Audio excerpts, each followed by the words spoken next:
அப்படிம்பாங்க. அவர் child psychiatrist. அவர் குழந்தைங்க கெட்ட வார்த்தை பேசுதா? கெட்ட வார்த்தை பேசாது, கேட்ட வார்த்தை தான் பேசும்.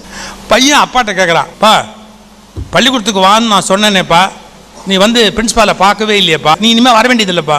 ஏன் வர வேண்டியதில்லை? என்ன நடந்தது? கணக்கு வாதியார் பாருன்னு நான் சொன்னேன், நீ வரமாட்டேன்ட்டு. கணக்கு வாதியார் கணக்கு கொடுத்தாருப்பா. 3 × 4 எவ்வளோன்னு கேட்டார். 12ன்னு சொன்னேன். மறுபடியும் என்னை பார்த்து 4 × 3 எவ்வளவுன்னு கேட்டார். அப்பா உடனே சொன்னான், அதே 70 தாண்டா வரும். அதே தான் நானும் சொன்னேன். பிடி மாஸ்டர் கையை வலது கையை தூக்குனாரு, தூக்குனேன். இடது கையை தூக்குனாரு, தூக்குனேன். வலது காலை தூக்குனாரு, வலது காலை தூக்குனேன். இடது காலை தூக்குனாரு. அப்போ அவசரமாக கேட்டான், ஏண்டா லூசாடா இருந்தாலும் இடது காலை தூக்குனா விழ மாட்டேன். அதே தான் நானும் கேட்டேன். 3ஆவது நாள் பிரின்ஸ்பால் ரூமுக்கு கூப்பிட்டாங்க. நான் போய் நின்னேன். பிடி மாஸ்டரு, கணக்கு மாஸ்டரு, சயின்ஸ் வாத்தியாரு நின்னாரு. அந்த நாய் ஏன்டா அங்கே வந்தான்? நானும் அதே தான்பா கேட்டேன்.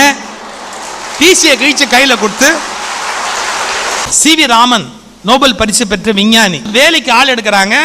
கடைசி இன்டர்வியூ அவர் பண்றாரு. அவங்கள ஒரு பையனை பார்த்து, நீ வேலைக்கு போட்டிருக்கிறையே எம்எஸ்சி பிசிக்ஸ் படிச்சிருக்கியா அப்படின்னு கேட்குறாரு. சாரி சார், நான் எம்எஸ்சி பிசிக்ஸ் படிக்கல. இந்த ஷார்ட் லிஸ்ட்டில் உன் பேர் இருக்கே ஒழிய உன்னை நான் எடுத்துக்க முடியாது, ஏன்னா இங்கே பிசிக்ஸ் ரொம்ப எசென்ஷியல், சாரி நீ போகலாம் அப்படின்ட்டார். அவன் வெளியில் போகும்போது கீழே ஒரு குண்டூசி கிடந்தது. ஒன்றும் இல்லை, கேஷுவலாக அந்த குண்டூசியை எடுத்தான். அந்த வெல்வெட் இருக்கும் இல்லையா குண்டூசி குத்துறதுக்குன்னு, அதில் எடுத்து அந்த குண்டூசியை குத்திட்டு தேங்க்யூ சார் அப்படின்ட்டு இப்படி பரப்பிட்டான். உள்ளவா அப்படின்னார். என்ன? You are appointed sir. நான் எம்எஸ்சி பிசிக்ஸ் படிக்கலை. அப்போ ராமன் சொன்ன வார்த்தையை அப்படியே சொல்லட்டுமா? பிசிக்ஸ் ஈஸிப்பா, நான் கற்றுக் கொடுத்துருவேன். ஆனால் ஒரு பொருளை வேஸ்ட் ஆக்க கூடாதுங்கிறது குடும்பத்திலே கற்றுக்கிட்டு வந்தாதான்பா தெரியும். அதை என்னால் கற்றுக் கொடுக்க முடியாது. படிப்பை கற்றுக் கொடுத்துடலாம், பண்பாட்டை வீட்டில் கற்றுக் கொடுத்தாதான் உண்டு. அதனால நீ அது தெரிஞ்சு வச்சிருக்கிறல்ல, அது போதும், பிசிக்ஸ் நான் சொல்லி கொடுத்துருவேன், ஜாயின் பண்ணு.